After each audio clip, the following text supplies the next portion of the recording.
for a moment of what we're seeing in the Middle East, if the Radio 4 programme of that name will forgive us doing so. Most of us know that Israel and the Palestinians have a long dispute over land. There is a particular British connection, though. The land that is now Gaza, Israel and the West Bank was all governed by Britain from the end of the First World War to 1948. British forces left that May without a resolution of the fighting taking place between Jews and Arabs. Professor Eugene Rogan is our expert guide, director of the Middle East Centre at St Anthony's College in Oxford and author of books about the Arabs and the Ottoman Empire. Morning, Professor Rogan.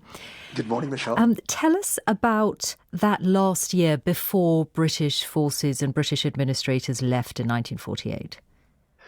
Well, basically, Britain had found itself in an untenable position. It's obviously had a historic responsibility both to create a Jewish national home, as set out in the Balfour Declaration at the start of this British relationship in 1917, but it also committed to doing so without prejudice to the interests and the civil and religious rights of the indigenous non-Jewish community. And by 1947, Britain had reached an absolute impasse. They'd, through their imperial policies, provoked a massive Palestinian uprising in 1936 to 39. And in their response to that, and in trying to clamp down on Jewish immigration, they were faced with a Jewish uprising between 1944 and 1947. And so, unable to find a way to make their imperial project in Palestine work without the consent of the Palestinians, without the support of the Yishuv, or the Jewish community of Palestine, they basically handed the dossier over to the new international organization, the United Nations, and left them to decide the fate of divided Palestine, the sort of British legacy at the end of their empire. And they did come up with a partition plan, didn't they? And with two states, which if you look at the map of it, though, it's a very tricky map, isn't it? It's like three lots of pockets of territory, each connected with Jerusalem as an international city. It looks like a checkerboard, and it certainly doesn't look like anything that we would recognize as a viable state.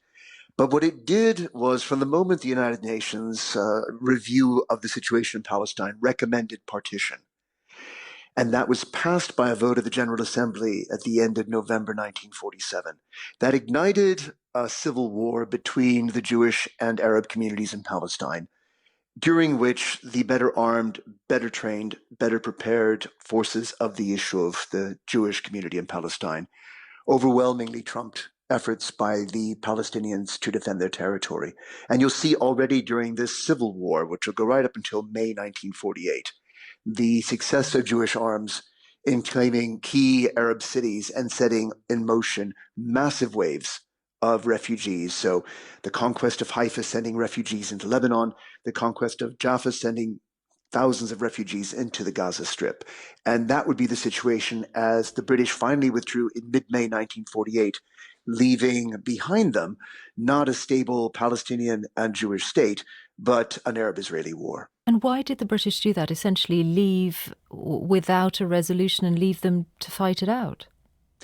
You know, in my own view, Britain had always hoped to keep Palestine as a strategic asset in an empire that even in 1947-48, they were not reconciled to relinquishing. But they really relied on the Jewish community of Palestine to collaborate with the management of this imperial peace in Palestine.